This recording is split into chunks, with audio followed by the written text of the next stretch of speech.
Muito obrigada pelo convite da professora Tatiana. Eu sempre me sinto muito honrada desses convites, porque eu conheci a UFJ num momento muito importante da minha vida, que eu estava me voltando para o mercado de trabalho.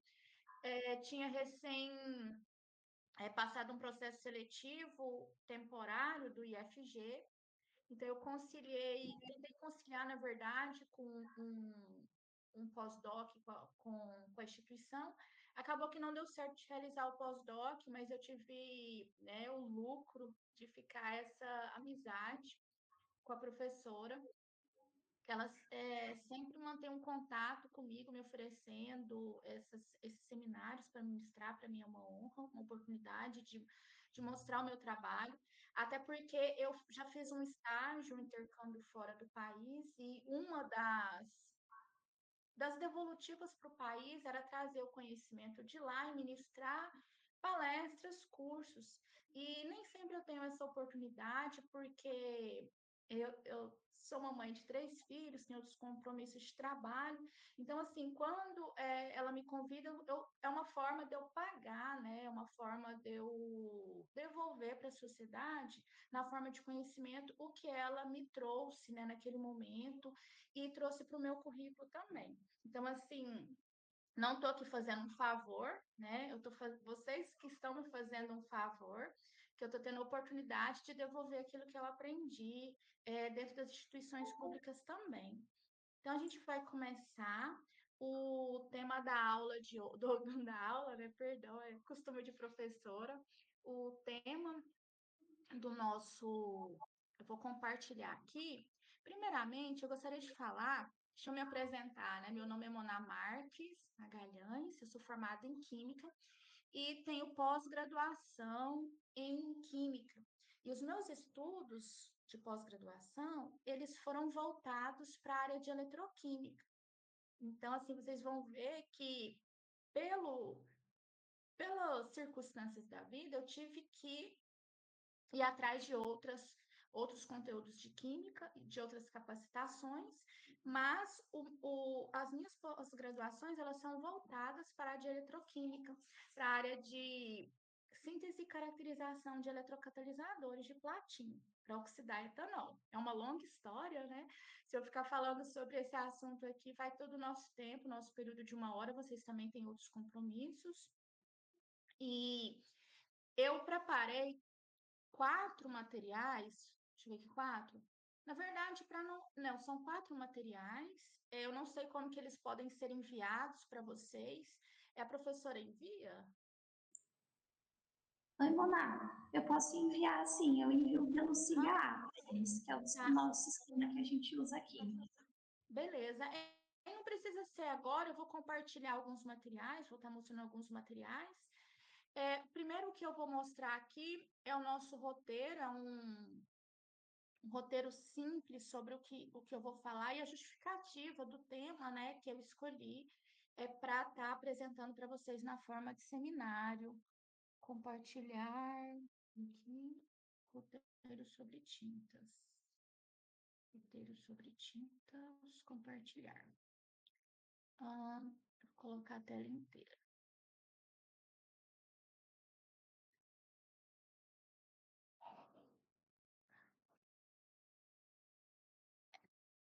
Peraí, vou ver só a janela.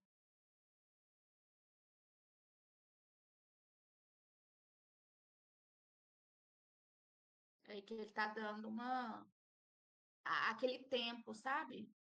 Tá indo quando eu tô clicando. Roteiro sobre tintas. Vocês estão conseguindo ver? Sim.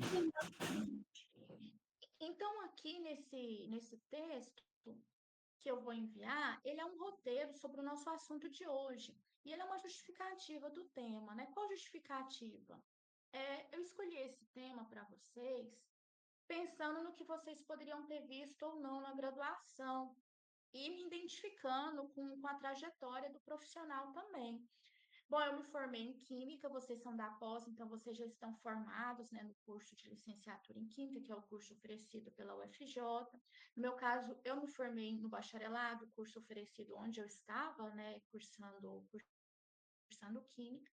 A gente sabe que é um curso de carga horária densa, é um curso superior presencial, todos nós fizemos de forma presencial na nossa época, e na minha época, né, há muito tempo atrás, há muito tempo a gente não tinha essa flexibilidade que nós temos hoje da AED, né, e hoje ainda há muitos questionamentos, controvérsias. Então, assim, é muito difícil você ver cursos de química realmente consolidados à distância. Então, é um curso denso, presencial. E nesse curso, a gente tem a oportunidade de fazer iniciação científica, é necessário fazer o trabalho de conclusão de cursos, estágios, principalmente o pessoal da licenciatura. E acontece também que tem muitas disciplinas conciliares ali com a química que a gente precisa muito e elas são é, disciplinas muito pesadas dentro do curso, que acaba tomando bastante nosso tempo, que são as disciplinas de matemática, física, e tudo isso dentro de uma grade curricular. Dessa forma, muitos conteúdos aplicados da química, elas não são apresentados para os estudantes, né? A gente sabe como que isso acontece. Só que na pós-graduação, ela é um pouco melhor, porque é focada em pesquisa, e com o objetivo da gente ter apoio financeiro das agências de fomento, é sempre o trabalho, o projeto, ele é contextualizado numa aplicação para resolver um problema social. Então, acontece que na pós-graduação a gente tem uma conexão melhor com a química aplicada. Bom, com os cursos de Química Industrial e Engenharia Química, como o viés já é para a indústria, ele já, né, aprende bastante disciplinas de química aplicada, mas não é o caso do curso do bacharelado e até mesmo da licenciatura. A pós-graduação, o que é produzido na pós-graduação, é uma pesquisa de impacto social relevante. É ali que tem método, é ali que você precisa entregar um resultado. Então, o que é produzido de pesquisa na pós-graduação, ela precisa estar voltada para a indústria. Por quê? Porque você desenvolveu um método, aquilo ali é confiável, você obtém resultados, aquilo lá se passa por um orientador que ele verifica se é coerente, se tem que repetir aquele resultado ou não.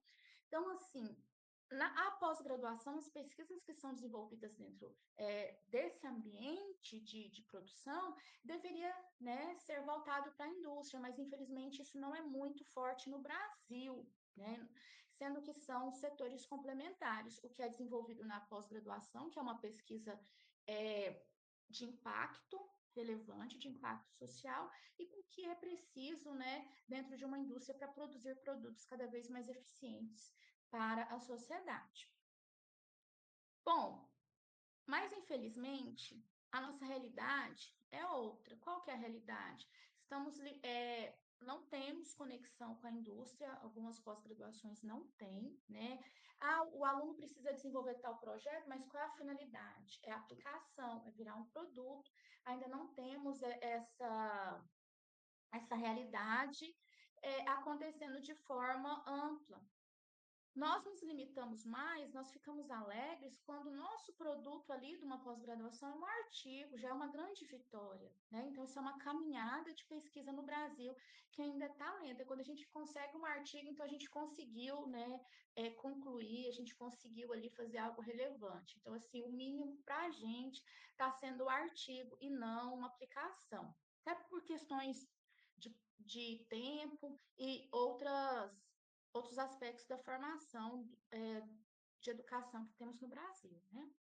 Bom, até a própria pós-graduação, ela se preocupa muito com a base conceitual, com o que você escreve, se está numa linguagem científica, e sim num artigo e em aprovações em disciplinas avançadas. A gente sabe que uma pós-graduação que ela não produz artigo, ela infelizmente, ela tende a ser fechada dentro daquela instituição. Então há uma cobrança, né, em cima de professores e estudantes de pós-graduação a produzir artigos, por quê? Porque a permanência daquela pós depende da quantidade de artigos que ela está produzindo para se manter, né? Então, assim, ainda tem essa cobrança. Nossa, ainda a gente tem cobrança de escrever artigo, ainda em revistas boas, em inglês ainda. Então, deixa o produto para depois. E vai ficando depois porque realmente não dá tempo, né?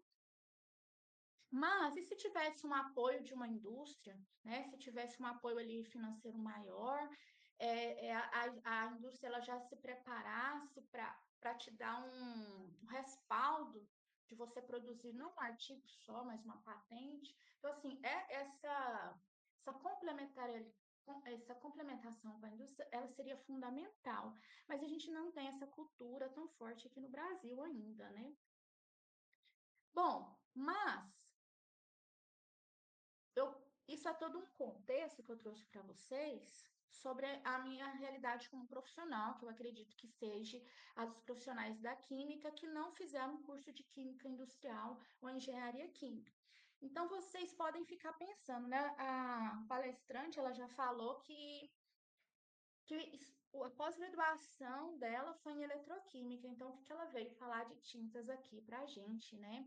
Pois é da onde vem o conhecimento de tintas que eu trago aqui para vocês, nesse seminário, porque realmente meus estudos eles foram para sintetizar catalisadores, não foi nem na área de eletrólise ali do E-coat, que é um tipo que é uma técnica, que são técnicas que eu posso utilizar para aplicação de tintas. Foi na parte de fabricação de catalisadores, oxidação aí da molécula de etanol, para futura aplicação em células a combustível. Bom, pessoal, esse conhecimento de tintas, ele começou numa instituição de ensino particular que eu trabalhava, só que ela tinha a tríade do desenvolvimento, que é pesquisa, ensino e extensão, ela tem, né, ainda, na verdade, ainda não, quando isso começa, isso tende a ser aprimorado. E não é, não, vamos deixar de fazer pesquisa, vamos deixar de fazer ensino, vamos deixar de extensão. Não. É algo que funciona bem, você atender a sociedade, que não participa ali da, dentro da universidade, do curso, na extensão, você realizar pesquisa, você pegar apoios de indústrias, de instituições, e você praticar ali o ensino com os estudantes. Então, é algo que dá muito certo, então tende a melhorar. Então, lá tinha é, que tem ensino, pesquisa e extensão. Então, eu não só dava aula, né? Não é só, né? Eu não ficava só na parte de dar aula, também tínhamos que realizar pesquisa. Então, os estudantes de disciplinas de química aplicada, que geralmente são os estudantes da área da engenharia, eles me procuravam para fazer a iniciação científica. E tinha que pensar em temas que fossem voltados para a utilização deles, para a formação futura deles, e não temas assim que nós sabemos que são mais importantes para o profissional da química. Eu não ia colocar ele para desenvolver um método analítico, para desenvolver um microchip para análise de água, um método para analisar fármacos em esgotos. Eu não poderia trabalhar esse tipo de atividade, pesquisa, porque é um profissional da engenharia civil, né? Tinha que ser algo mais voltado para a formação deles. Então, assim, muitas pesquisas na área de concreto, cimento, tijolos com materiais, com resíduos, e, no caso, produtos para construção civil, eram sugeridos.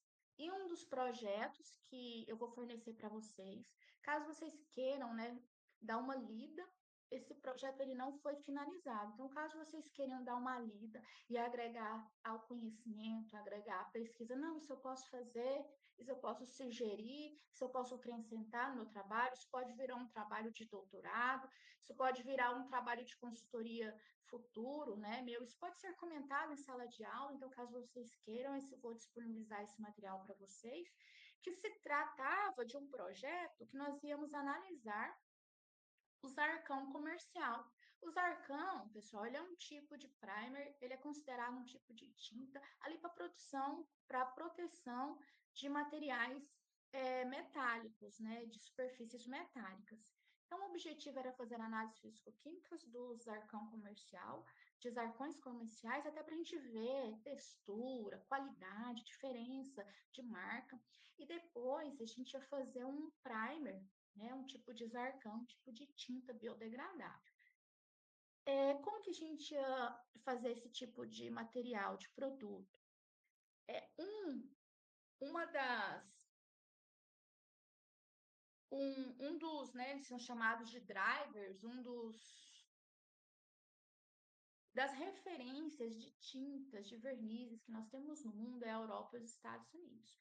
Então, eles dispõem das melhores fórmulas, eles dispõem da regulamentação que os outros países devem seguir, até mesmo para eles comprarem, até mesmo para eles é, permitirem financiamentos, né, apoio a esses países. Então, eles têm uma conduta de quais solventes podem ser utilizados ou não. Então, eles trazem a regulamentação e eles também são referência em fórmulas de tintas. O Brasil, apesar de ter indústrias muito fortes em tintas, né, a gente tem indústrias muito grandes na área de tintas aqui no Brasil, ainda assim o exterior é referência, né, na inovação, na tecnologia desses produtos. Bom, sendo assim, eles já têm muito tempo, eles já têm históricos em fórmulas químicas. Histórico é tão grande que eles disponibilizam fórmulas, eles abrem suas patentes para o formulador para os outros países irem lá e pesquisarem, né, como que eles fazem aquele produto. Então, eu trago para vocês também um documento que é uma patente disponibilizada dos Estados Unidos que tem algumas fórmulas de primer. Inclusive, eu acredito que depois dessa palestra você pode consultar esse documento, identificar o primer ali e verificar os componentes, saber dizer que componente é da tinta. A gente vai ver isso mais adiante, mas quando eu falar das partes principais de uma tinta, que é a resina, que é o aditivo, o solvente, o pigmento, você tendo uma fórmula química, olhando para a fórmula química ali, você é capaz de identificar quem que é a resina, quem que é o pigmento aqui, quem que é o aditivo, quem que é o solvente, né? Com sua bagagem química que você tem até agora, com essa forma e com a explicação que eu vou dar aqui para vocês, né? É uma explicação, ela não é muito profunda, porque eu vou mostrar para vocês como que foi essa construção do conhecimento das tintas.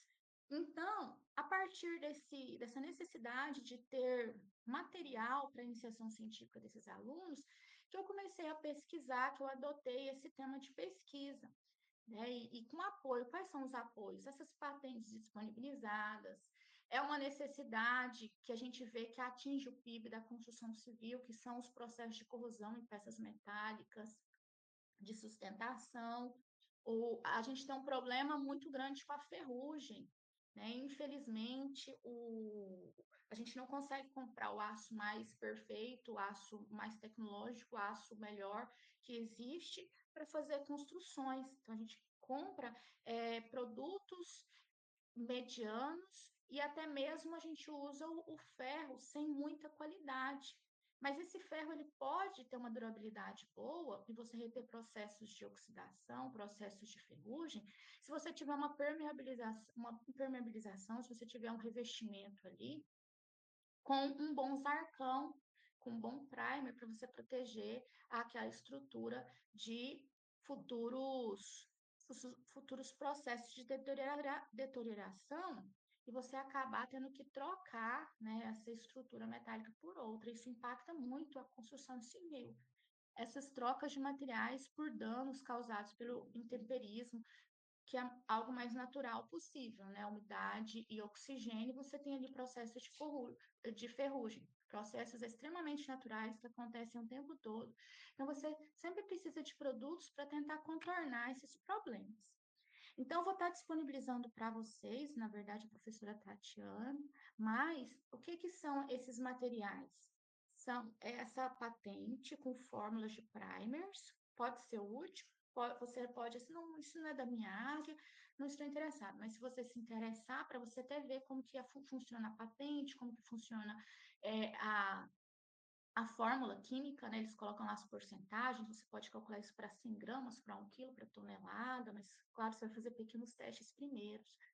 Mas aí vai ser esse material, esse roteirinho aqui para justificar por que está tendo esse assunto, um projeto que ele não foi finalizado, que eu desenvolvi lá na PUC também. Esse projeto, o que ele é importante, pessoal? Porque vai ter a justificativa, a introdução, o objetivo, os materiais e métodos. O que nós íamos fazer? Nós íamos analisar propriedades físico-químicas de zircão comercial e formular primers com base nas fórmulas já existentes e trocar os componentes que são tóxicos para o meio ambiente por componentes biodegradáveis. Então, esse era o objetivo.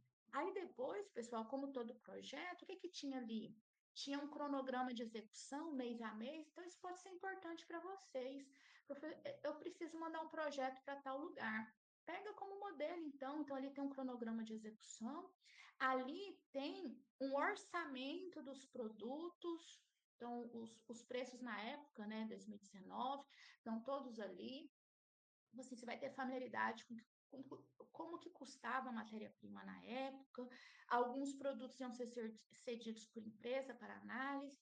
Então, assim, nós temos um projeto, um projetinho montado, está disponibilizado também, se vocês quiserem consultar, será entregue para vocês. É um dos presentes em papéis, né, que eu estou enviando para vocês hoje, caso vocês queiram, né, agregar esse conhecimento. Bom, hoje eu não estou em uma estrutura de execução para essa pesquisa mais. Eu estou numa estrutura que eu estou repassando conhecimento, fazendo trabalhos de consultorias, formulações e entregando para quem está com a mão na massa, porque eu não tenho essa estrutura em casa, eu não tenho um laboratório próprio, nenhuma indústria e não estou trabalhando num ambiente de pesquisa. Então, não estou executando. Vocês podem executar por quê? Porque a ideia, né? Tem muita gente que tem muitas ideias e projetos guardados. E esses projetos guardados, infelizmente, eles são como objetos mortos ali. Eles precisam estar em movimento, eles precisam estar sendo pensados, repensados para ver se realmente funcionam. E não tem problema nenhum de vocês estarem fazendo, né, algo que eu já fiz, algo que ficou pela metade, que ficou faltando. O que não pode é algo ficar engavetado, sendo que pode ser, né, trabalho para alguém fazer e finalizar. Bom, após essa experiência, eu entrei num projeto do Instituto de Tecnologia Anexo Brasil, em que nós teríamos que fazer uma película fotovoltaica. E antes de formar a película, a solução química possui estrutura de tinta. Eu não vou entrar nesse assunto por dois motivos, mas vou citar, né, que de onde veio meu conhecimento, o que eu já fiz em relação à tinta. Primeiro, a minha contribuição e conhecimento adquirido no projeto, ela possui sigilo de confidencialidade. Então, não vou falar como que é feita essa solução, nem nada, né, mas se trata de uma película, então a gente já entende que tem o formato de tinta. Segundo, minha pesquisa se restringiu ao princípio ativo de funcionalização da película. A película precisa ser fotovoltaica, então o princípio ativo que eu estava estudando é nessa capacidade fotovoltaica do material, e não na estrutura e forma de aplicação, porque a estrutura e forma de aplicação é sim, né, o formato de uma tinta de spray, pelo menos até o momento. Pode mudar, eles podem ver outras formas de aplicação, mas ainda assim será no formato de tinta. Então, assim, eu tive essa experiência, mas o meu conhecimento técnico sobre tintas que eu vou passar aqui para vocês, que é um conhecimento básico, que vocês podem reproduzir, aprimorar, passar adiante, ele foi adquirido em cursos de capacitação profissional oferecidos pelo CRQ de São Paulo, né? Região sudeste ali, que tem bastante indústria química. Então, eles promovem vários cursos, muitos cursos aplicados de capacitação. Eu vou deixar nesse arquivo aqui, que logo será enviado para vocês, os links desses cursos que eu realizei. E aqui eu não estou para vender o curso do CRQ, eu não sou representante do CRQ e nem conheço pessoalmente o instrutor, né, desses 3 cursos pessoalmente. O instrutor é o Daniel Sutti, ele é um consultor na área de tintas, com mais de 30 anos de experiência, já trabalhou em vários lugares, assim, conhece bastante. Então, assim, eu não conheço ele pessoalmente, não está tendo nenhuma ligação entre a gente. Só estou mostrando um caminho que eu segui, né? Caso alguém queira também. E para seguir o caminho na vida profissional, para ter como conhecimento, né? Um conhecimento a mais. Então, a gente tem nessa apresentação, a gente vai ter uma introdução sobre as tintas, o objetivo desse conhecimento e um conteúdo programático do que a gente vai ver. Eu vou abrir agora eu vou finalizar esse documento que será enviado também para vocês e vou abrir aqui, pessoal, a nossa palestra, os nossos slides que também serão enviados. Vou parar esse compartilhamento e vou compartilhar, de fato, o que é a nossa palestra. Juntas.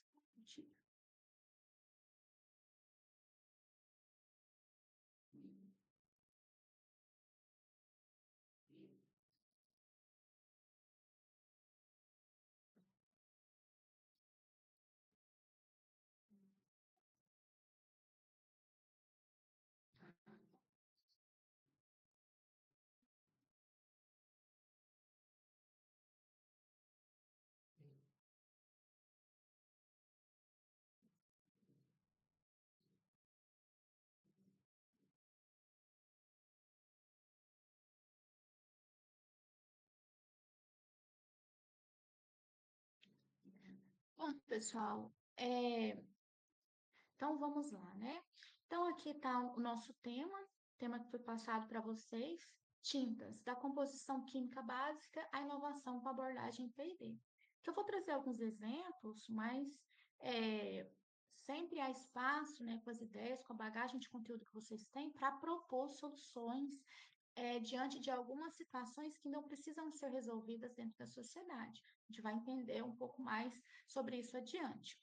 Eu coloquei nos slides, eu coloquei o slide que pertence, que foi o que fiz, e quando eu peguei alguma figura do curso do instrutor Daniel Sutti, dos cursos que eu realizei, né, com ele, aí lá está escrito figura do curso do Daniel Sutti, né? Então, assim, para mostrar a fonte, para dar a devido falar de quem fez, né? Importante isso. Então, quando vocês verem slide pertence, então o slide pertence a mim. Quando tiver uma figurinha, lá vai estar escrito que pertence, né, ao curso do instrutor, no qual eu fiz o curso. Bom, a justificativa dessa palestra, eu falei para vocês, né, a necessidade da gente ter conhecimentos aplicados, mas não dá tempo, a gente tem que procurar curso de capacitação, e para mim é uma honra estar aqui. Eu falei bem no início que eu já tive a oportunidade de estudar em instituições federais com dinheiro público, fiz um estágio fora, uma das devolutivas era trazer conhecimento de fora, né, que eu obtive na forma de cursos e palestras. Pela minha condição familiar, eu tenho 3 crianças, isso acontece de forma mais devagar, né? Porque eu não estou totalmente disponível para a universidade. Então, quando a professora Tatiana me convida para uma palestra, ou quando alguém me convida para ministrar algum curso, eu fico bem feliz, porque é uma forma de eu estar devolvendo à sociedade brasileira o que eles investiram em mim, né? Então, assim, é a justificativa de eu estar aqui trazendo conteúdo para vocês também. Bom, as tintas, elas estão presentes em diversas indústrias, desde a indústria de construção, do setor de construção civil, até o setor automobilístico e artístico. Ela tem uma longa trajetória de relevância histórica e tecnológica, desde os primeiros registros, né? Que eu não vou falar aqui para a gente não tomar o nosso tempo, mas registros, até mesmo para registrar a história, era utilizado materiais pigmentados que na época a gente poderia chamar pelo recurso da época que nós podemos chamar de tintas. E microbiológicos, né? Hoje, as tintas, elas estão numa, elas estão numa possibilidade de, de tratamento de microbiológico, de proteção de equipamentos eletrônicos. Você tem ali estruturas, superfícies em que são autolimpantes devido à tinta que é aplicada. Você tem estruturas em que você tem uma maior aproveitamento da radiação solar devido à tinta que é aplicada. Então, assim, hoje a tinta ela já virou um produto inteligente em que você resolve vários problemas sociais. E nós, como profissional da química, porque assim, nós não somos engenheiros químicos nem químicos industriais, somos profissionais da química, né? O bacharel, o licenciado, são profissionais da química. Ele contribui para a inovação, formulação e controle de qualidade de produtos que equilibram a funcionalidade da tinta, a estética e a sustentabilidade. Tem muito engenheiro químico que ele chega a um ponto da formação dele, ou após formar, que ele vê a necessidade de voltar para o banco da faculdade e fazer um curso de química, porque ele aprendeu lá no curso de engenharia química, ele aprendeu os processos, né? As tubulações, as caldeiras, o controle de tudo isso, mas lá na pesquisa de base, ele não teve disciplinas suficientes para desenvolver uma pesquisa de base, e às vezes dentro daquele local de trabalho ele precisa desenvolver uma pesquisa de base também. Então ele volta para o banco da universidade para fazer o curso de química, para complementar isso, que não foi muito bem formado, porque o foco do engenheiro químico é outro. Então o profissional da química ele é extremamente importante para inovar, para formular, para manter aquela tinta na qualidade ideal, fazendo com que ela seja funcional, traga beleza, textura e que seja sustentável. Porque o que que acontece? As tintas, elas possuem um valor de produção, de comercialização, que ela é bem sustentável. Imagine você, um exemplo simples, né? Por exemplo, dentro da nossa, assim, para ser bem rápido, você tem um portão todo enferrujado. Você faz um polimento nele, um portão hoje você vai comprar, um portão de 2 metros, 2,5 metros, você custa uns R$ 3.000, pagando barato. E ele está enferrujado, numa situação que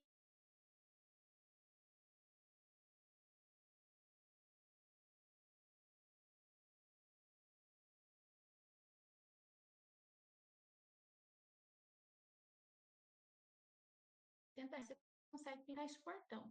Você evita trocar o portão e pagar aí. Vamos supor que você encontre um portão usado, mas que você vai precisar resolver ele também, um portão novo. Então, isso te economiza R$ 3.000, economiza você jogar um material grande, né, no ferro velho, tá ali com sucata. Então, isso também é sustentabilidade. Você está recuperando superfícies com as tintas. E as tintas, por mais que elas tiveram um valor, né, devido a questões da moeda, questões de inflação, questões de matéria-prima, então o valor assim cada vez aumentando conforme a nossa economia, ela ainda é um produto sustentável. Você recupera a superfície sem precisar trocar, né, por outras. Então, o objetivo é apresentar conceitos básicos sobre TIC e citar casos de inovação no setor chamados P&D. Nosso conteúdo ele se resume a componentes das tintas, falando sobre, vou citar as resinas, os pigmentos e aditivos, os solventes, a sustentabilidade, o que está sendo feito e o que já foi feito para essa tinta, né? Não existe só um tipo de tinta, vários tipos de tinta para várias aplicações. O que está sendo feito para que isso não atinja o meio ambiente e os produtos sejam cada vez mais verdes, né? E a regulamentação, de onde vem a regulamentação para você desenvolver esse produto e esse produto ele ser confiável para não poluir o ar, não poluir o solo, não poluir águas, né? E não fazer mal para o próprio seres humanos e seres vivos. E as tendências futuras. Quando a gente fala em tendências futuras, é aquela necessidade que a sociedade tem com que químico, com que o formulador, com que pode ser feito de inovação para esse setor. Definição de tinta, né? Uma definição bem básica, vocês encontram aí. É, poderia ter trazido uma introdução, uma definição de livros, né? Caso alguém for fazer o curso do professor, você vai ver que não é à toa que ele tem mais de, acho que é 37 anos de carreira, que ele pega uma definição de livro ali que ele usou há 20 anos atrás, né? E confia, não muda mais. Por quê? Porque tem pessoas que elas se consolidam e elas usam recursos como o livro, né, que eu sou extremamente a favor. Essa é uma definição que ela não foi vinda dos livros, ela foi vinda de uma página, ela foi vinda de uma página de consultores de química, uma página de revenda de tintas, uma página em que eles dão geral sobre os tipos de tinta, formação de tintas. Então, não é uma definição de livros, mas é o que é uma tinta, né? A tinta ela é uma composição química, ela pode ser pigmentada ou não, que após aplicada, ela forma um revestimento decorativo que dá um acabamento, ela proporciona resistência, durabilidade, valorização, distribuição de luz e higiene. A valorização, pessoal, a gente sabe, quando a gente vai vender uma casa que está com a tinta desbotada, a tinta desgastada, a gente agrega menos valor do que se a gente pintar essa casa, esse apartamento, né, e vender após a pintura, né? A gente tem uma outra valorização, é uma outra visão, né? A tinta ela mexe muito com o nosso visual, com a beleza. E a distribuição de luz, tem tintas que a gente sabe que o branco reflete toda a luz, o preto absorve, então assim, cores escuras e cores claras, elas tendem a trabalhar diferente com a luz, então isso é importante no conceito dentro da química, ou dentro da tinta. E a higiene, né, a tinta ela proporciona uma higiene, um dos aditivos das tintas são os biocidas, né, ou seja, ali nós temos componentes que impedem a proliferação de micro-organismos. Então, isso é muito importante. Há também estudos científicos que mostram que aquelas escolas, né, principalmente as escolas públicas, né, na verdade, as escolas públicas, que tem escolas públicas que recebem tão pouco investimento que parecem escombros de guerra, né, com paredes descascadas. Isso não é uma realidade, eu penso, de Jataí, mas é uma realidade ainda no Brasil. E tem estudos científicos que, após empresas intervirem ali, trazerem uma pintura, trazerem uma beleza para aquela escola, o rendimento dos alunos melhoraram. Por quê? Porque aquilo dá tranquilidade, aquilo lá dá um pertencimento, o estudante ele se sente pertencente àquele lugar, no subconsciente dele está que ele pode estudar melhor, ele pode entregar algo melhor porque ele está num ambiente mais bonito, né? Quando ele estava naquele ambiente parecendo escombros de guerra, com as paredes todas descascadas, o ventilador por um fio no teto, o sentimento daquele estudante é sobreviver àquele lugar e não produzir algo, né, para entregar algo melhor, quando se tem um visual mais bonito. Então, tem os estudos que mostram tanto que é importante, né, esse visual, esse acabamento, essa beleza que a tinta proporciona. Bom, essa figura aqui, ela traz algumas informações. Que informações? Que a tinta, ela vai ser utilizada num corpo, numa superfície ou no substrato, que é onde é o local que a tinta ela é aplicada. Pode ser chamado de corpo, superfície ou substrato. E a tinta, ela pode estar na forma de filme, camada, cobertura e sólidos. A cada passo que você tem o filme, a camada, a cobertura e os sólidos, ele é um passo de aumento da densidade dessa tinta sobre a superfície, o corpo ou substrato. O filme, você ainda pode conseguir ver o que é o substrato, porque você só está passando um filme, que é o caso do verniz. Você passa um verniz ali sobre uma porta, você consegue ainda ver que aquilo ali era uma porta. Mas tem tipos de tinta que quando você reveste, tem tipo de, por exemplo, uma cobertura, quando você reveste, quando você passa aquela tinta na forma de uma cobertura, uma superfície, você já não sabe se a superfície era de madeira, se era de concreto, se era de metal. Por quê? Porque houve, houve toda a cobertura possível.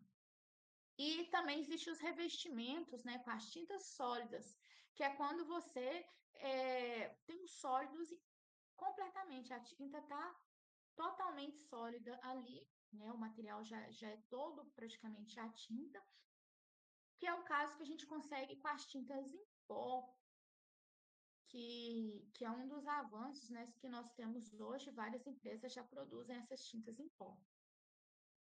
Bom, essa superfície ou corpo, o substrato, ela precisa, é, elas podem ser metálicas e não metálicas.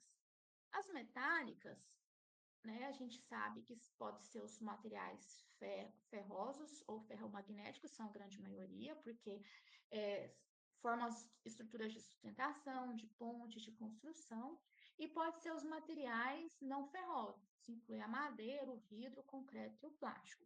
E é muito importante você preparar essa superfície, você preparar esse substrato, porque senão você pode ter a melhor tinta disponibilizada no mercado de altíssima qualidade. Mas se a sua superfície ela não estiver preparada, polida, lavada, lixada, você vai ter, né, os chamados grumos, você vai ter você pode ter ali a formação de uma corrosão que ela vai se estender por dentro da sua camada, por dentro da tinta, né, que você passa, e infelizmente você vai ter problemas com essa aplicação. Quais são as formas de você preparar esse substrato e essa superfície?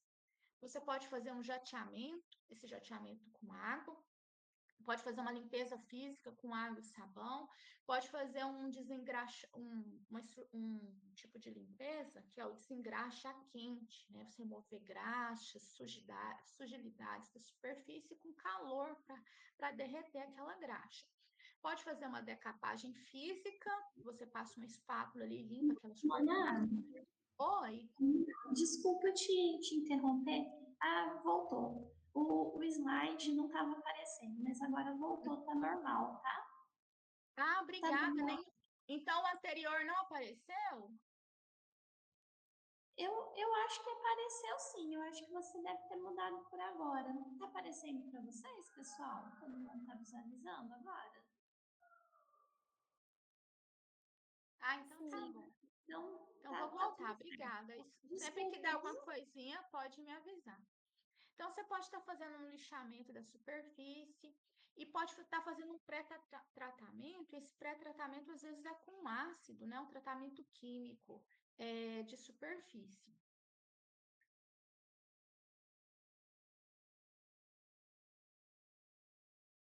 Bom, então vamos lá, né? Os componentes básicos de uma tinta, quais são eles? Assim como é um clichê lá na eletroquímica, a gente falar os componentes básicos de uma pilha, né? Eletrodos, eletrólito e o fio condutor que conecta os dois eletrodos. Na área de tintas, nós também temos um clichê. Qual que é o clichê? O clichê é os componentes básicos de uma tinta, são as resinas, os pigmentos, os solventes e os aditivos. E a gente vai ver, né, quais são, o que é cada um.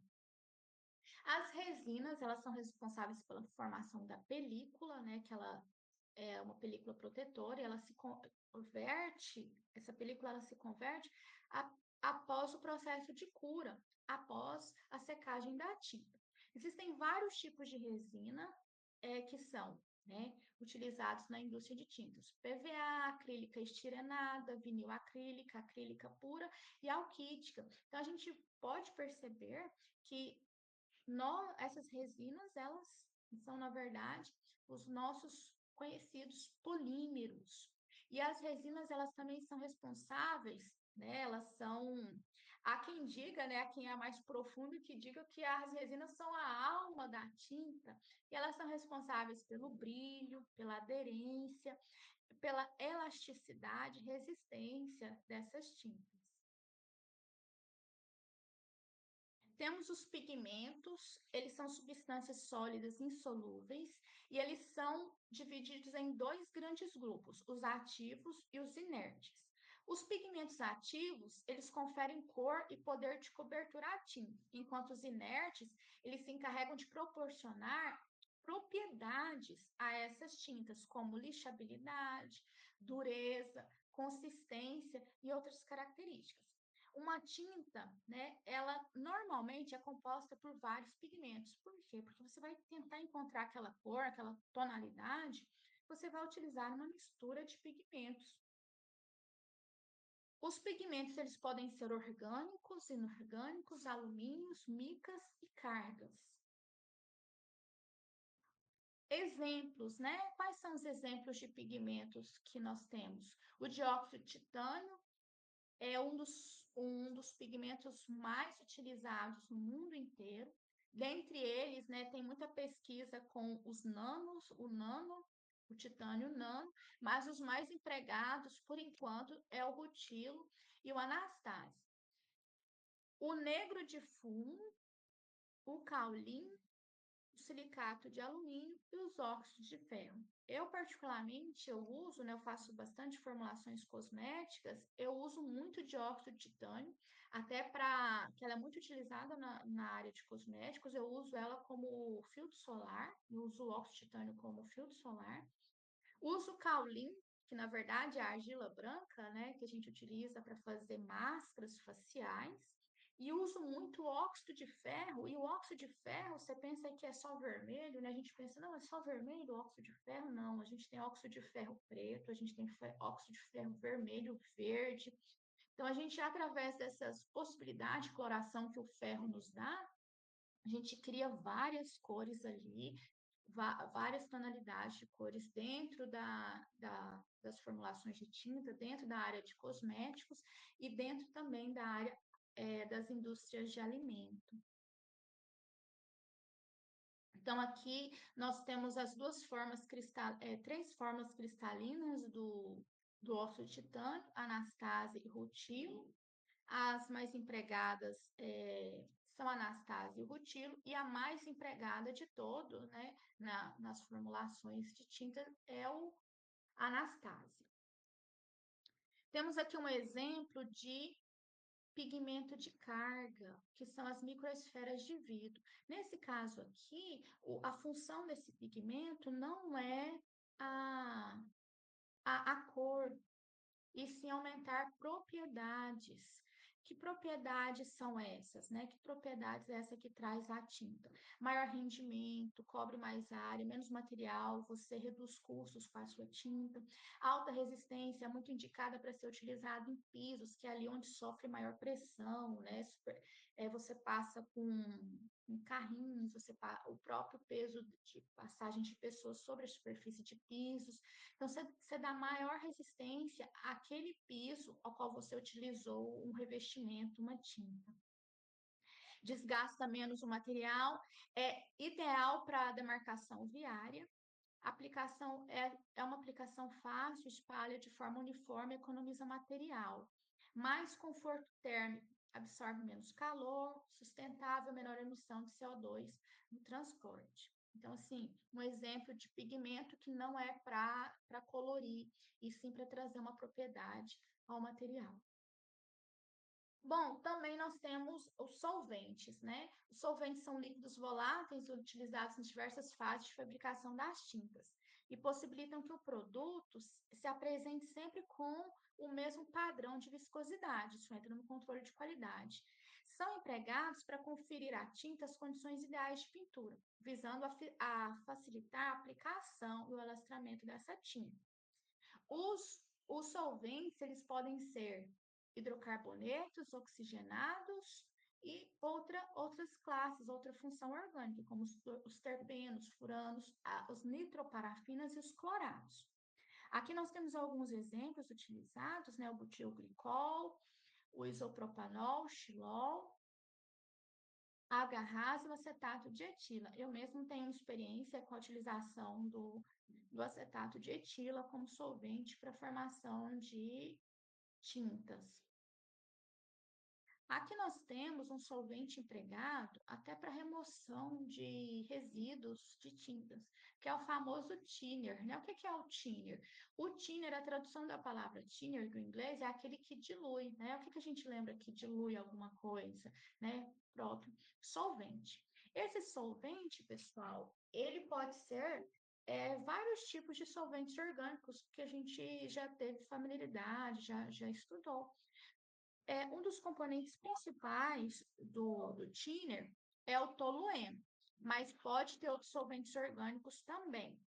Então, trouxe aqui um exemplo de solvente, né, da marca registrada de tintas, é o Anjo.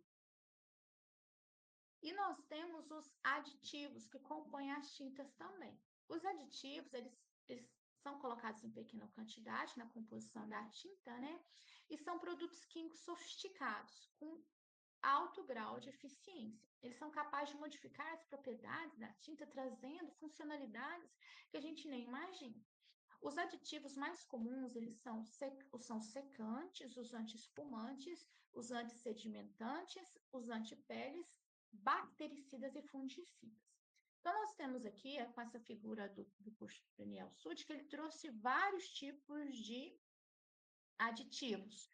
Os que impedem a corrosão, os que melhoram a superfície após a secagem, os que aceleram a secagem, os que impedem que com a radiação ultravioleta aquela superfície fique amarelada, né, interage com a radiação durante um longo período de tempo.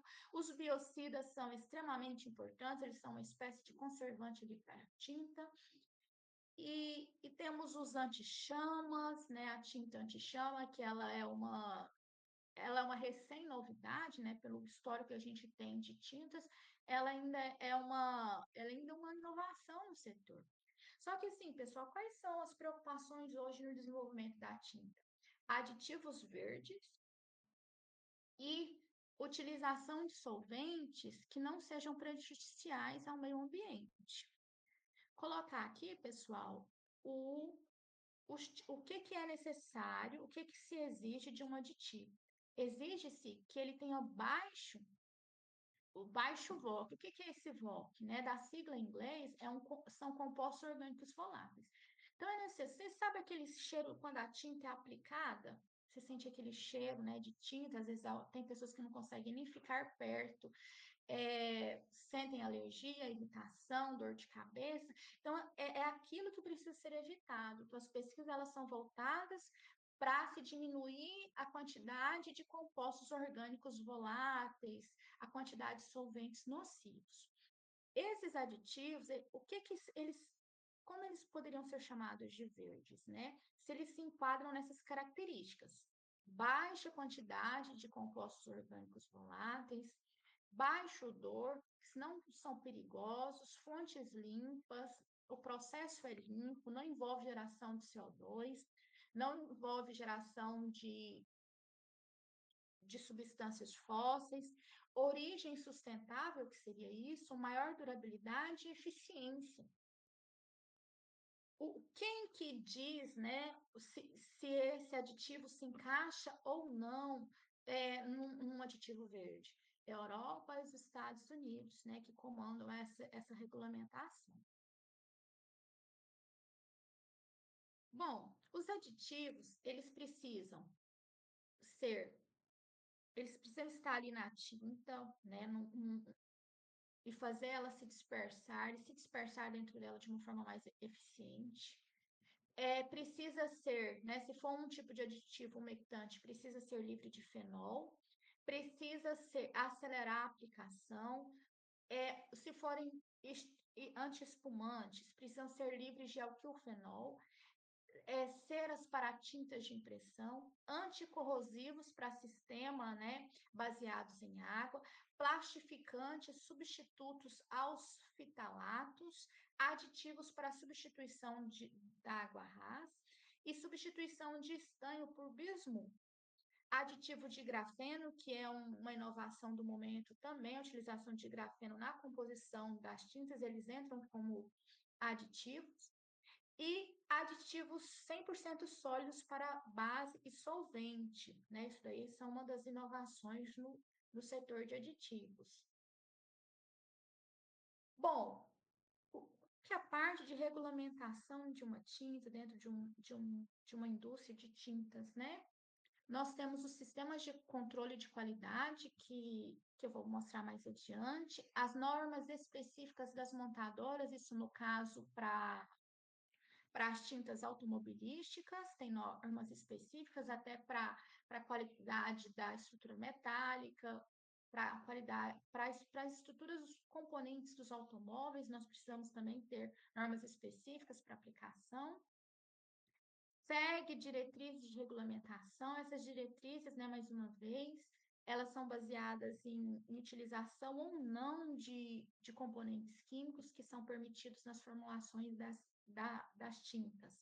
Mais uma vez, quem regulamenta são unidades, né, internacionais, como a Europa e os Estados Unidos, e a Europa é através da União Europeia. Aqui nós temos, pessoal, alguns ensaios físico-químicos, algumas análises, né, para se ter o controle de qualidade das tintas. Quais são essas análises? pH, condutividade, sólidos, cinzas. Você faz ali, pessoal, uma verificação da quantidade dos pigmentos porque não se tem uma quantidade máxima de pigmento dentro da composição de uma tinta. Eu trabalho com as formulações de protetor solar físico, eu não posso ter 3,5%, não se pode ter de pigmento mais do que 3,5% da composição do material. Então, você faz análises também do solvente por cromatografia, cobertura, o revestimento do substrato. Se tem medidas, né, da extensão, do tamanho dessa cobertura, isso também é uma forma de controle de qualidade. Você faz análise de rugosidade, batida de pedra, impacto, dureza, são análises mais mecânicas. Você também faz o bending, a fineza, a viscosidade e o brilho, né? O brilho dessa tinta. Bom, quais são as melhorias diversas, né, nas fórmulas que está tendo? São os bioglitters, você trabalha ali no brilho daquela tinta, os polióis acrílicos, o maior uso de nanopartículas, mas ainda sempre que se trabalha com nanopartículas é uma novidade, é uma inovação, mas sempre há o medo, né, de como essas nanopartículas elas funcionariam a longo prazo, ela afetaria a sociedade a longo prazo, mas na tinta não é diferente, então se tem estudos com nanopartículas dentro das tintas. Menor toxicidade dos biocidas, os biocidas estão ali para manter o controle de qualidade da tinta, para impedir proliferação, até as tintas antifungos, né, que são aplicadas em paredes, em lugares úmidos, você precisa sempre pensar se esse biocida ele também vai estar afetando, trazendo alergias para quem entra em contato com aquela superfície, para quem está próximo. Então, a menor toxicidade nesses aditivos que entram ali no caso dos aditivos verdes, e a gestão de água dentro de uma indústria química, né? Isso também é um processo de inovação. A gestão de água é muito importante, e isso está sendo cada vez mais conquistado com as chamadas tintas sólidas, né? As tintas em pó, em que você não utiliza água, né? Você não precisa dissolver o pó. Na verdade, a aplicação da tinta em pó, ele é através de o aplicador, você tem um reservatório que você coloca a tinta em pó lá mesmo, sem a utilização de água, um solvente de aplicação através de spray, pode ser através do e-coat. Após isso, você precisa fazer um processo de aquecimento para fixação desse pó e até é um processo eletrolítico. Essa tinta em pó, ela é muito utilizada no setor automobilístico para você fazer reparos, né, de arranhuras, de danificações nos automóveis e até a pintura do automóvel. Em eletrodomésticos e tem muitas outras aplicações também. Bom, aqui nós temos mais uns exemplos de inovações no setor, que são os pigmentos absorvedores de radiação de infravermelho, radiação de infravermelho, alternativas ao cromato de estrôncio, né? Alternativas ao cromato de estrôncio e silicatos de chumbo, que infelizmente são pigmentos que já foram colocados em tintas e ainda são colocados, né? Mas que tem uma regulamentação bem rigorosa pelas agências regulamentadoras. Pigmentos fluorescentes isentos de formaldeído. Esses pigmentos fluorescentes eles são bem aplicados em sinalizações noturnas, em fachadas de estabelecimentos e também partículas de titânio, também é uma inovação no setor. Sobre o material que eu vou ceder para vocês, pessoal, que será enviado, tem o projetinho dos primers biodegradáveis, né?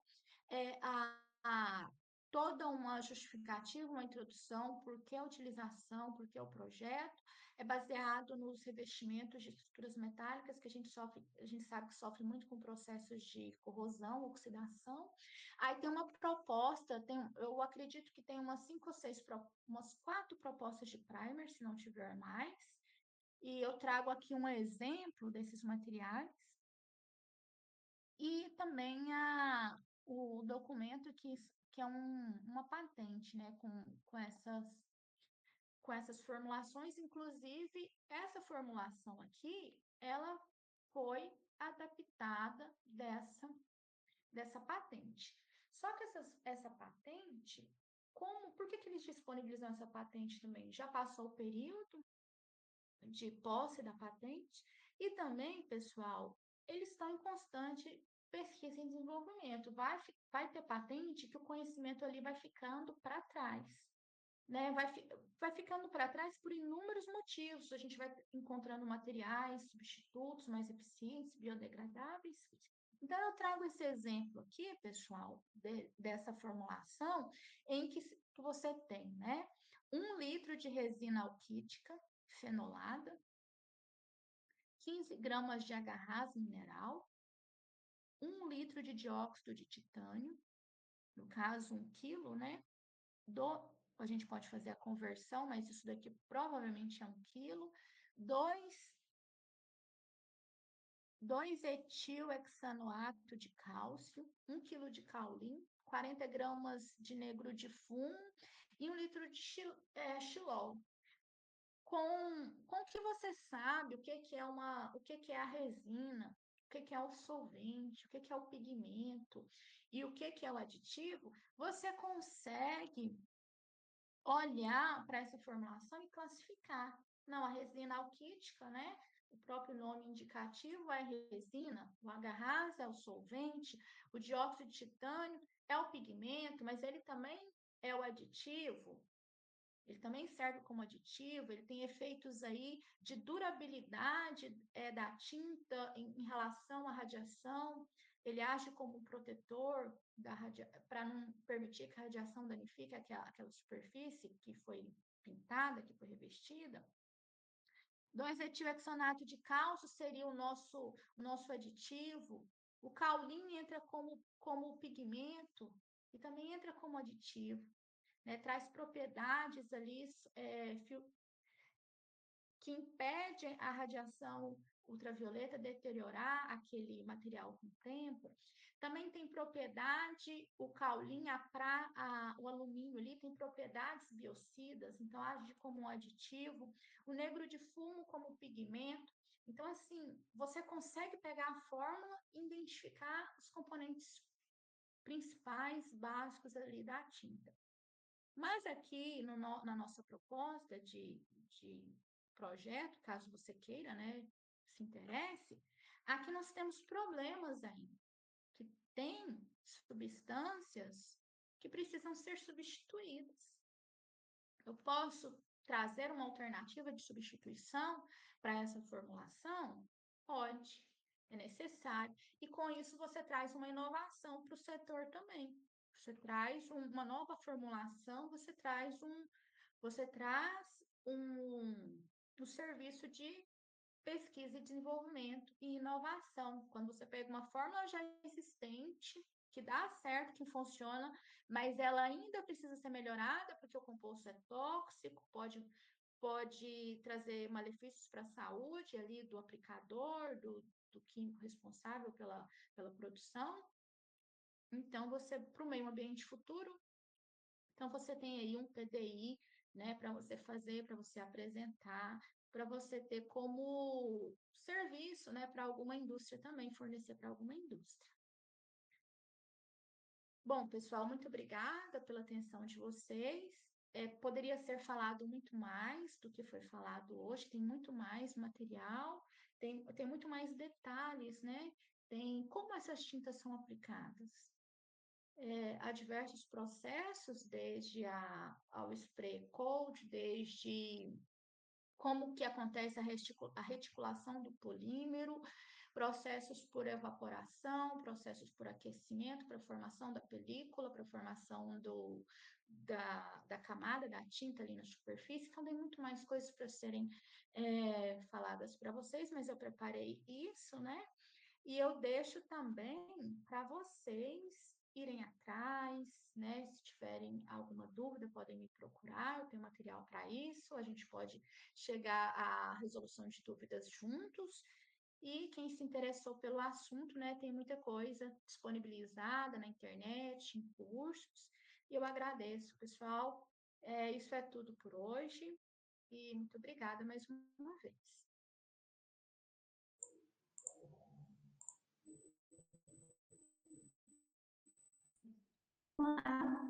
Obrigada pela palestra, viu? Foi excelente.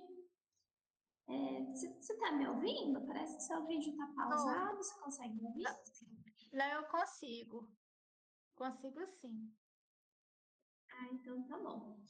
Muito, muito legal, né, pessoal? Eu gosto muito das palestras da Moná porque ela traz essa visão um pouco diferente que a gente tem no meio acadêmico, né? Como a Moná falou muito bem no início da palestra dela, a pós-graduação aqui no Brasil ela é avaliada por meio de publicação. Isso está mudando um pouco, né?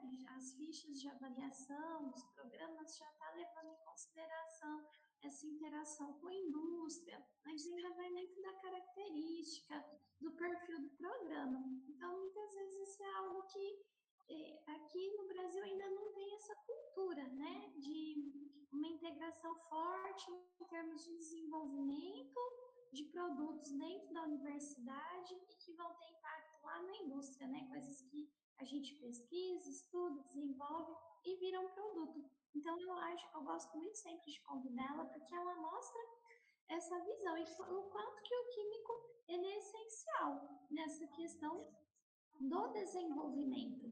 E eu diria que dentro de uma indústria, essa área de atuação que para um químico, né, que tem as remunerações mais atrativas, né, onde realmente você pode contribuir, desenvolvendo produtos mais inteligentes, mais sustentáveis, ou seja, vão agredir menos o meio ambiente.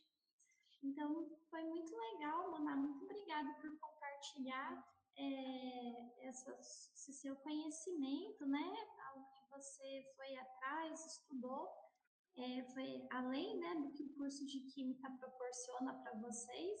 Realmente no curso não dá tempo da gente falar tudo isso, então você foi atrás, estudou.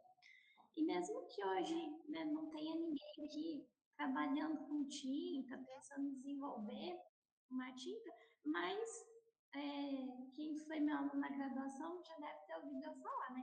A gente nunca sabe que portas se abrirão no futuro. Então, um dia você pode sim receber uma proposta muito boa para trabalhar.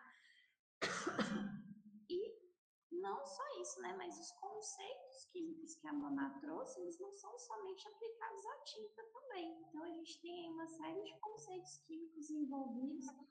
E isso é muito legal, a gente está sempre lembrando, estudando. pensando e aplicando, né? E ela mostrou uma aplicação muito importante para todos esses conhecimentos que a gente tem. Além do que, conhecimento não é demais, né? A gente estava conversando aqui no início da palestra que conhecimento é algo que ninguém vai tirar de vocês. Então, vocês têm aí acesso a um material muito bom, tá? Enquanto a Mamá estava fazendo a palestra, tudo que ela me enviou, eu compartilhei no Cigar com vocês. Então, assim, algum dia, se alguém for mexer com tinta, já não vai sair do zero, né? Já sabe de onde partir, tem um material muito bom ali, um projeto, uma patente, além da apresentação dela com várias informações. Então, Mamá, queria te agradecer pela excelente palestra. É sempre muito bom te ouvir, né, e rever. Né? Foi muito bom ter te conhecido. Foi um presente que a coordenação do PPGQ me deixou, né? Ter a oportunidade de te conhecer naquele período. Pessoal, alguém quer fazer alguma pergunta para a Mamá? Eu quero, mas não relacionado diretamente com a palestra. À vontade, Brenda. Eu vi que você trabalha com a parte de P&D, eu queria saber como que foi um pouco essa trajetória para chegar, porque eu tenho um certo interesse, sabe? Bom, essa é uma pergunta assim que eu acho que eu não queria responder, né? Assim, que eu queria que tudo tivesse dado certo. Eu, no ano de 2015, eu prestei um concurso para uma instituição de ensino superior. Sempre foi meu sonho ser professora universitária. E eu pensei que eu já tinha alcançado em 2015, quando eu passei, porque é uma instituição muito, sim, muito consolidada. Você tem, assim, se você passa, era um processo seletivo de 5 etapas, assim como acontece nas instituições federais, não era só algo temporário. Então, assim, uma instituição com tradição, então, assim, eu pensei que ia ser um concurso para sempre, né? Então, assim, me acomodei na situação, né? Com aquela situação que eu ia ficar. Eu gostava muito, um ambiente muito bom, os colegas muito bons de trabalhar. Você tinha tudo para você dar uma boa aula, né? No curso superior eu gosto bastante porque você é ouvido. Você não gasta tanto tempo chamando atenção, os estudantes eles têm um interesse de ir atrás, porque eles estão para a formação deles específica. Você já está ali no curso de química, né? Um curso de engenharia que você quer, você precisa sair de lá um profissional o mínimo possível capacitado. Diferente do ensino médio, eu gosto muito, sim, mas a gente acaba perdendo muito tempo tendo controlar disciplinas, né? A gente se limita a minimizar o conhecimento. Você pega o conhecimento, você que fez uma pós-graduação, chegou a um doutorado, às vezes você tem que pegar um conhecimento tão profundo, reduzir ele para que você ensine. Então, assim, eu gosto muito do ensino superior, eu gostava muito, eu vivia dentro daquela proteção, daquele, daquele emprego perfeito, né? E veio para todo mundo a pandemia. E dentro da pandemia veio alguns empregos que que passaram por um terremoto. E um deles foi a profissão de professor, né? As instituições federais, elas teve um respaldo. Mas mesmo assim foi problemático para os professores. Eles tiveram que aprender a mexer com recursos virtuais. Os professores, a grande maioria não estavam preparados para o recurso virtual, para dar aula online, porque é diferente, a gente sabe, a aula virtual para uma aula presencial, isso o jovem de hoje já se acostuma, né, com a aula virtual, ele já está se acostumado com computador, celular, mas os professores mais antigos dentro das universidades não.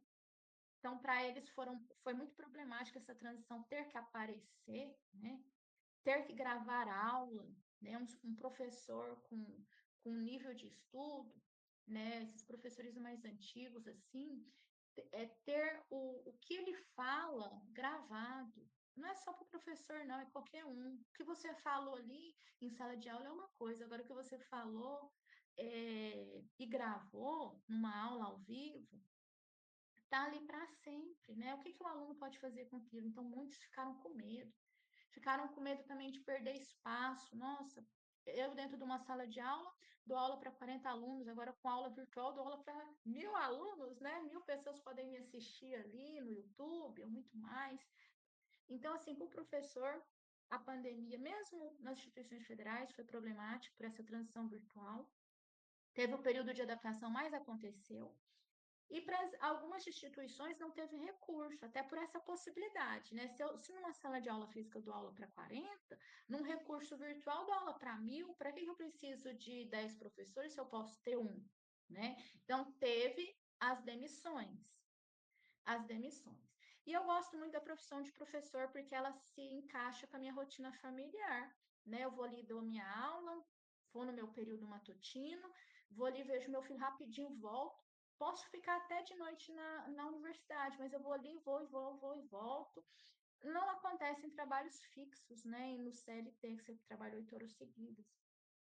Mas diante de eu ter perdido o meu emprego que eu amava muito, né? Camilo foi a minha opção, eu tive que pedir demissão pela questão que eles pediram para a gente uma licença até tudo passar, mas infelizmente para as universidades particulares essa questão do AED não se resolveu ainda, da escassez de alunos dentro das universidades não se resolveu ainda, as universidades particulares ainda sofrem com isso.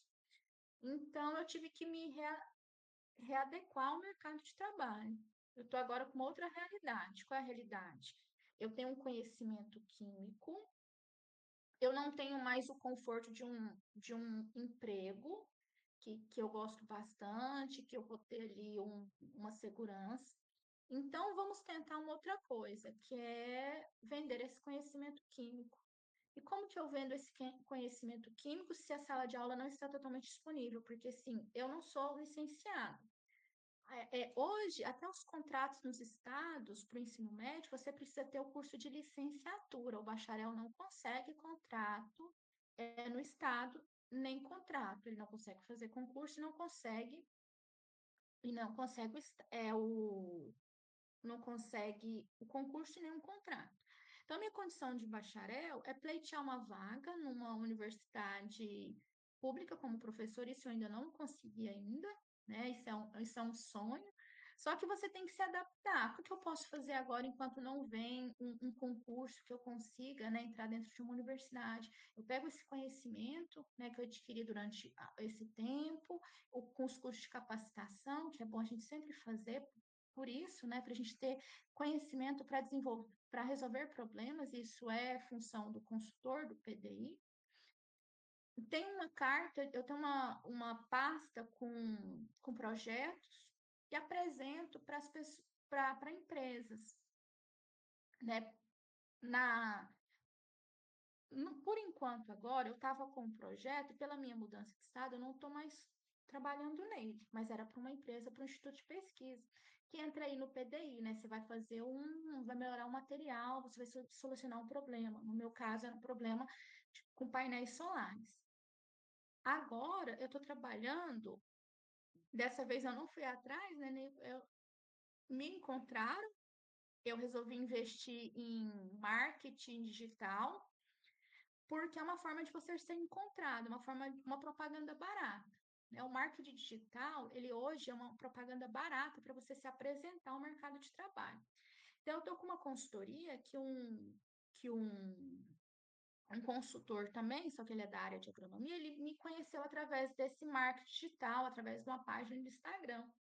Né? Ele é consultor na área de agronomia, estava tendo problema com o produto, aplicação de um produto, e ele me contratou para melhorar a aplicação desse produto através do conhecimento químico. Ele está tendo problemas com pH do produto, quando ele formula o produto de acordo com as instruções, ele encontra o pH de 3,6. Só que o pH lá no produto fala que o pH de aplicação é 6. E o pH para agrotóxicos ideais na agricultura é 6. Ele está encontrando 3,6. Então, ele precisa resolver esse problema na formulação. Ele precisa resolver o problema da concentração. A concentração está 3 vezes menor do que ele precisa, ele está encontrando uma concentração de 12%, a ideal seria 44%, mais de 3 vezes, né? E um problema do decantamento, o produto dele está decantando, precisa ficar uma suspensão mais homogênea possível ali, digamos, né? Suspensão não teria como ser homogênea, mas as partículas tinham que ficar o mais suspensas possíveis, elas não podem começar a sedimentar, né? Porque senão você é uma aplicação lá daquele produto na plantação, uma aplicação irregular, né? Então, assim, são os problemas que ele precisa resolver e eu estou ajudando ele nesse quesito. O que, que é um PDI, uma inovação? É eu melhorar um produto. No caso, eu estou ajudando ele a melhorar uma aplicação de produto. Mas tem um projeto que também eu estou melhorando o produto dele, através de conhecimento químico. Aí são projetos que muitas vezes você tem que manter em sigilo, né? Porque o produto já existe, você vai melhorar algo, aí alguém já está te pagando para resolver isso, e então aquele algo a mais é o diferencial do produto. Então você trabalha em sigilo. Esse trabalho da película aí que eu participava, eu não posso usar ele nem como estudo de caso, porque ele está em sigilo de confidencialidade, porque eles precisam melhorar a superfície do painel aplicando um produto, e esse produto é que está sendo desenvolvido. Eu nem posso nem falar desse produto. No caso do agrônomo, do consultor agrônomo lá, eu estou resolvendo o manejo de um produto que já existe. Então, assim, é algo que eu posso falar tranquilamente, né?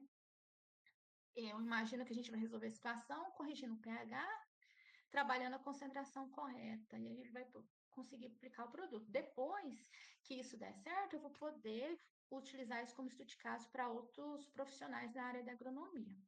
Então, assim, essa minha transição de carreira foi pela necessidade de continuar trabalhando na área da química. Eu comecei com formulações cosméticas e hoje ampliei para ter uma cartela de clientes maior. É mais aventureiro trabalhar assim, né? Você se consolidar aos poucos, ter sua cartela de projetos. É difícil esse caminho? É difícil, o caminho do empreendedor é difícil, mas também é difícil você ficar estudando muito tempo para passar num concurso público. Então, assim, é difícil a carreira federal, a carreira do magistério, é difícil. Você tem que fazer mestrado, doutorado, depois você tem que prestar um concurso, dá muito, né? Hoje os concursos estão com 40 concorrentes. Na época da pandemia, eu fiz um concurso, fiz professor de física com 90 concorrentes. A concorrência do concurso é muito grande. E então, assim, se você puder ir para a área de ser um consultor, de ser um pesquisador que resolve problemas de empresa, também é difícil. O que é o difícil? Você ter o conhecimento seguro, né, um conhecimento assertivo que você consegue através do estudo, e você ter a confiança dessas empresas que você vai pegando aos poucos através. Você resolve um problema aqui, então você resolveu, o pessoal ali já sabe que você resolve o problema, vai te indicar para outro. Então, até você ser esse resolvedor de problemas conhecido, leva um tempo, você tem que ter uma paciência, né? Mas é um caminho, acontece também. Por enquanto, eu estou nesse caminho. Quando se aparecer um concurso para professor e eu conseguir entrar, eu vou pensar, eu vou querer a liberdade de trabalhar ali no CLT, resolvendo problemas, né, fazendo meu horário, tendo meu lucro e meu prejuízo, trabalhando as horas, né, que eu preciso, ou eu vou estar dentro de uma instituição com regras, que eu tenho que entregar diários, que eu tenho que fazer pesquisa, que eu tenho que fazer extensão, que eu tenho uma quantidade mínima de artigos por ano para entregar. Então, assim, também tem assim, a carreira federal dentro das instituições como professor, eu também tenho o meu ônus, né? Eu tenho prazos para entregas. Então, vai chegar no momento que eu vou ter que escolher, né? Eu gosto tanto disso, mas eu vou conseguir, né? Eu vou me sentir bem com esses prazos de entrega, com esses diários, com tudo isso. Eu tenho que estar lá dando aula, né? E a gente sabe que quando a gente prepara uma aula, dá uma aula, o tanto de tempo investido. Agora, você trabalhando sozinho, desenvolvendo sua pesquisa, entregando uma resolução de problema, será que isso é mais conveniente para mim? Então, tem essas coisas que a gente pesa na balança, mas por enquanto, por opção, ou por falta de opção, ou por como as coisas se encaminharam, eu estou trabalhando no PDI da seguinte forma, capacitando, usando o conhecimento que eu estou estudando há mais de 18 anos, né? Que eu comecei estudo de química com 17, atualmente estou com 35, então assim, eu tenho uma bagagem de conhecimento e se capacitando, formando pastas de projeto para quando chegar os clientes ou eu precisar ir atrás deles, eu consiga auxiliá-los e com isso, né, receber o salário para o devido trabalho. Falo demais, né? Não, achei muito interessante.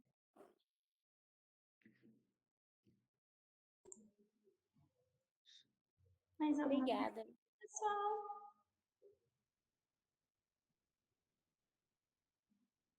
Não? Bom, então, acho que a gente pode encerrar, né, Mona? Muito obrigada, foi uma honra ter você aqui na palestra, né? Eu acho que é interessante, além de compartilhar conhecimento, também compartilhar experiência de vida. É isso que você também faz muito bem, né? O pessoal que está aí começando o mestrado agora, é muito bom ouvir, né, essa sua experiência de vida, mostrar caminhos para eles, né? Opções. Eu vejo que a escolha que você fez por não sair da química, né? É muito corajosa e muito bonita, porque às vezes é difícil, né? Às vezes tem caminhos mais fáceis, principalmente quando a gente tem família, mas a gente querer se manter na química, né? É uma forma de você estar aí atrás dos seus sonhos, dos seus objetivos, e com paciência tudo vai dar certo, seja na academia, seja na sua carreira independente de consultora, tenho certeza que vai dar certo. A gente tem que ter persistência. Muito É muito obrigada. Então, pessoal, acho que a gente se despede da Moná, né, agradecendo. Nós teremos a honra de tê-la mais uma vez aqui na nossa disciplina. Ela vai falar de um outro assunto. A Moná, ela é multiprojetos, né? Ela tem projetos em várias áreas. Na próxima vez ela vai falar sobre um tema muito interessante também, que é a proteção solar. Já estou dando spoiler aqui, tá, Moná? Ah, o Mas spoiler é bom. Eu acho que talvez vocês vão gostar mais da outra palestra, que assim, ela ali você faz até em casa. Vamos falar de coisa para fazer em casa, né? e isso já vai dando ideias aí para vocês também, pessoal. É sempre importante a gente ter ideias, né? E o mundo É. precisa disso, de pessoas que tenham ideias e que resolvam problemas. O mundo precisa muito de gente assim, com essas características. Então, Ana, obrigada, pessoal. Então, vamos encerrar aqui. Um bom final de semana para vocês. Mana, um abraço, Obrigada. tá? Muito bom te ver. Tchau, gente. Muito obrigada, viu? Até. Tchau, obrigada a você. Eu vou sair, tá bom? Tá bom, obrigada. Obrigada. Bom final de semana. Bom final de semana para vocês.